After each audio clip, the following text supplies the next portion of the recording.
children. Today I'll tell you the summary of the story Rip Van Winkle from your Learning English textbook for class 4. Please take out your books and open to page 105, that is chapter 17, for your reference and get ready for the class. Please take out your books. So let's start. Many years ago, at the foothills of the Catskill Mountains was a little village. In the village lived a simple, good-natured fellow named Rip Van Winkle. He is known for being a kind and gentle neighbor. His single flaw is an utter inability to do any work that could turn a profit. It is not because he is lazy. In fact, he is perfectly willing to spend all day helping someone else with their labor. According to Dame Van Winkle, that is Rip's wife, he is just incapable of doing anything to help his own household and would scold him all the time. Whereas all the women and children in the village loved him and parted with him against his wife, and even the dogs did not bark at him. The children of the village shouted with joy whenever they saw him, because he used to play with them and he even taught them to fly kites and shoot marbles, and told them long stories. Everyone in the village liked him. Indeed, when he tries to console himself and escape from Dame Van Winkle, he often goes to a club that meets on a bench outside of a small inn. Here, the more idle men actually gossip and tell sleepy stories about nothing. And every once in a while, they discuss about the current events when they find an old newspaper. His indolence is probably to be blamed for his farm's bad luck. So Dame Van Winkle has more than a little cause to scold him, which she does every morning, noon, and night. That is, the whole day she used to scold him. As the years pass, things continue to get worse, and his only recourse is to escape to the outdoors. His only companion in the household is his dog, whose name was Wolf, who, for no good reason, is just as badly treated by Rip's wife. On one trip to the woods, Rip Van Winkle walked on and reached one of the highest points of the Catskill Mountain. Tired from the climb, he sits to take some rest for a while, and soon the sun starts to set. He knows that he will not be able to get back to his house before dark. Now, as he gets up, he hears a voice calling out his name, Rip Van Winkle, Rip Van Winkle. A shadowy figure seems to be in need of help, and so he approaches the man, who looked very strange. The person he met was very short, with bushy hair and a grizzled beard, dressed in a unique way. He asks Rip Van Winkle for help climbing higher with a keg. They reached a place where there were many of such similar odd-looking men playing ninepins, the sound of which echoed like a thunder in the environment. Although they were playing a game, they looked very serious, and there was pin-drop silence. As Rip and his companion, that is his dog named Wolf, reached them, they stopped playing and stared at him means Rip, with a fixed gaze. Rip got really very frightened. Then the man started to serve drinks from the keg and gestures at Rip to help him. Rip eventually takes a drink for himself. It tastes delicious, and he goes back for more and more until he is quite drunk and lies down.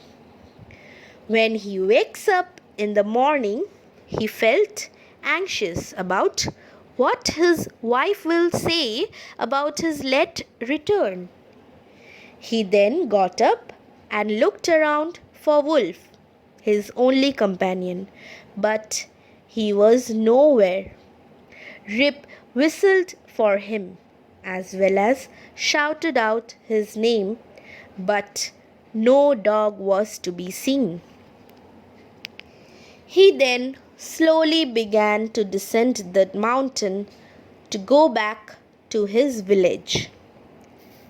As he returns to the village, he could not recognize anybody. He met many people, but he didn't know any of them. They looked surprised to see him too.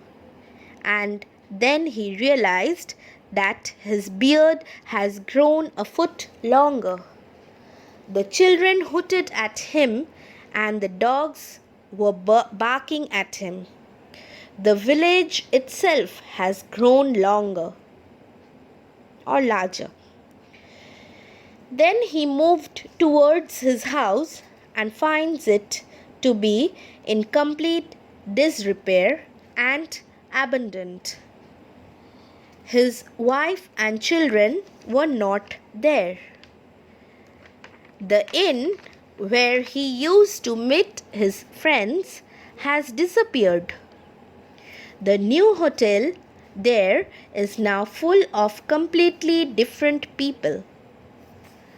The crowd started asking him different questions. Then, when he says that he has just came to look for his old friend whose name was Nicholas Vedder, they tell him that he has been dead for all these 20 years. Rip Van Winkle becomes still more distressed and confused when he asked if they knew Rip Van Winkle, and the man told that yes, he knew Rip Van Winkle, who was leaning against a tree.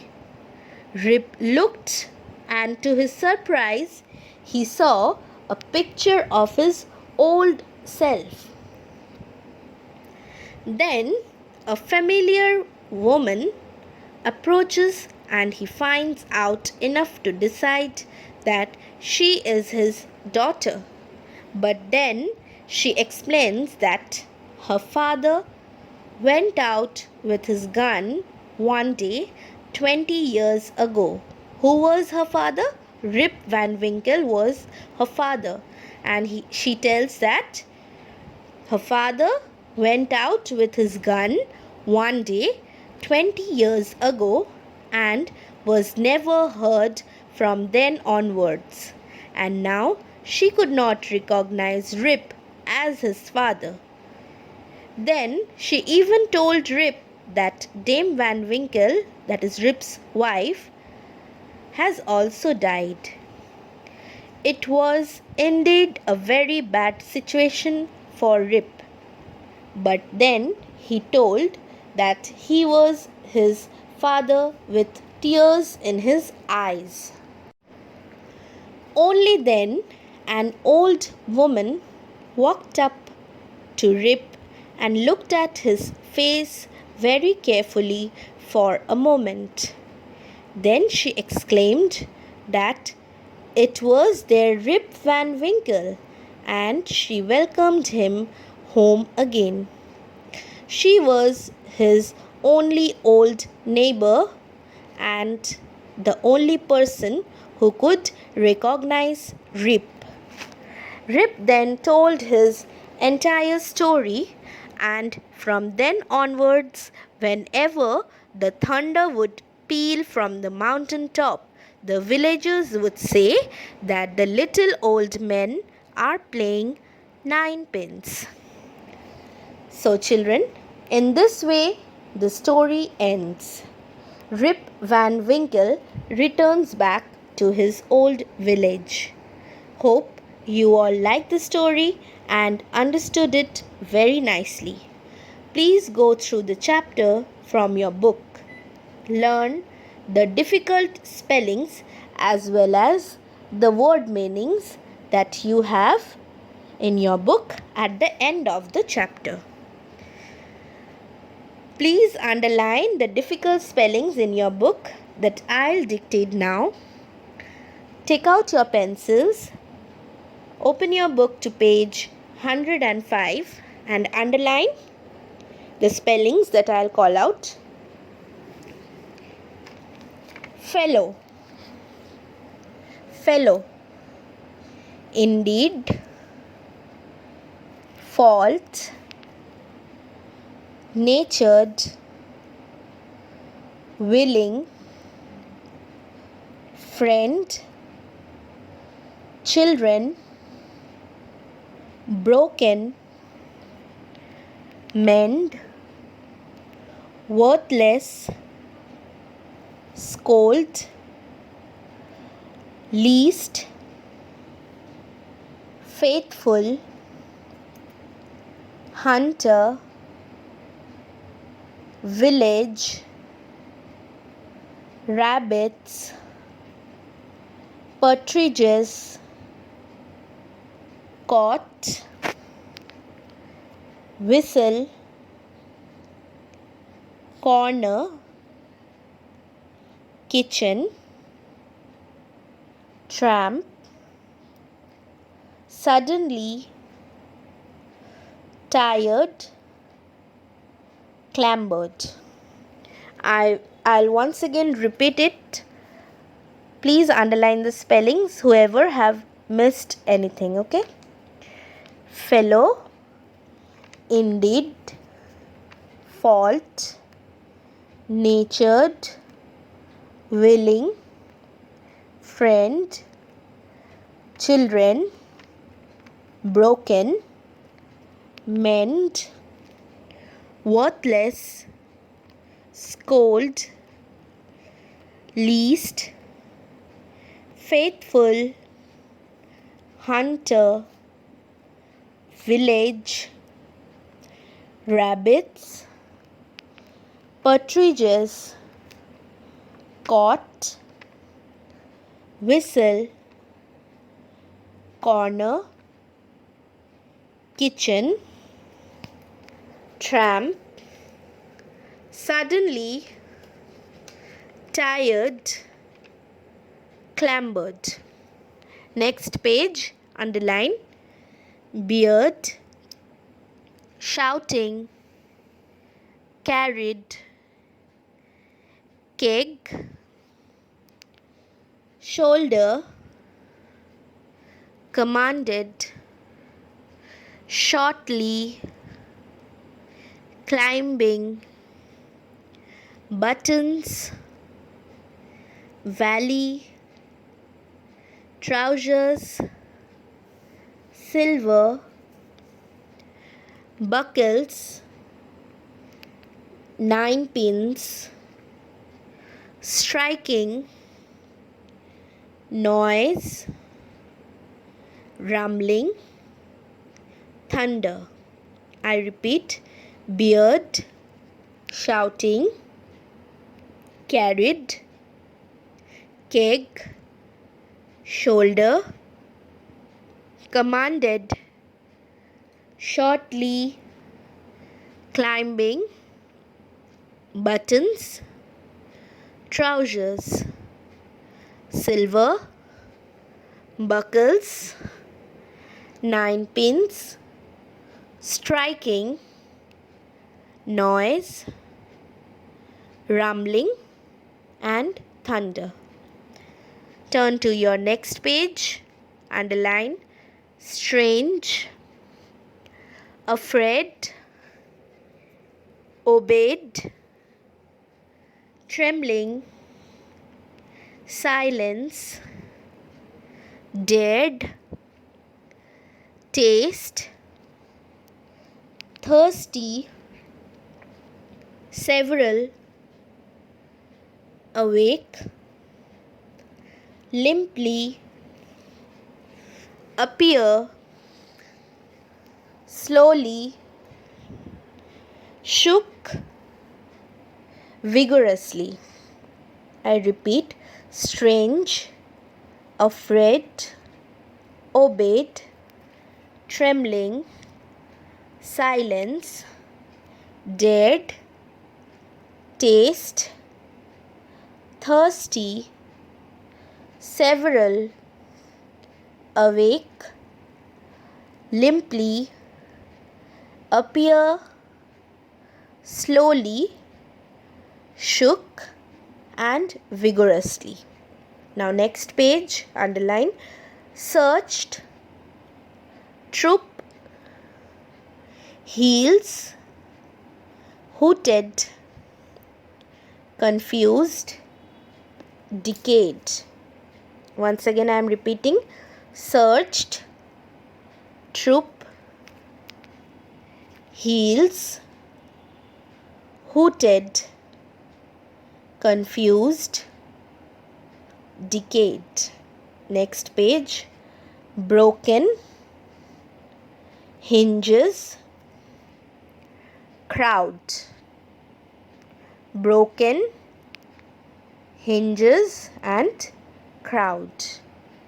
The last page, underline leaning, responded, remember, thunder, peals.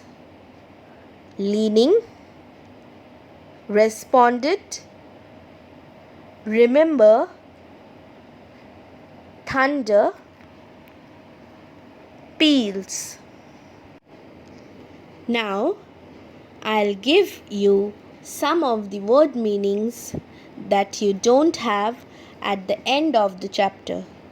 Please note it down. Number 1, partridge.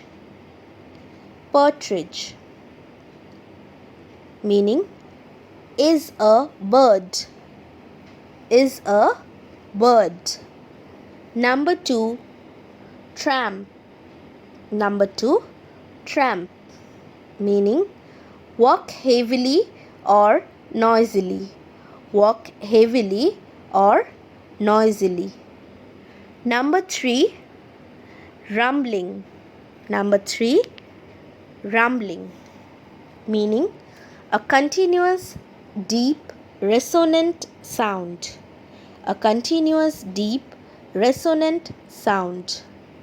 Number 4, limply.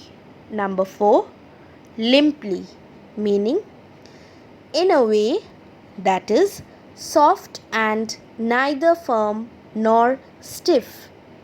In a way that is soft and neither firm nor stiff. Number 5, vigorously. Number 5, vigorously, meaning in a way that involves physical strength, effort, or energy. In a way that involves physical strength, effort, or energy. Number 6, troop. Number 6, troop, meaning soldiers or armed forces. Soldiers or armed forces. Number 7, decayed. Number 7, decayed, meaning having rotted or decomposed. Having rotted or decomposed. Number 8, peals. Number 8, peals, meaning a loud ringing of a bell or bells. A loud ringing of a bell or bells. So children, that's all for today's class. Hope you liked and enjoyed the story. Now it's your work to read the chapter thoroughly. Okay, thank you and have a nice day.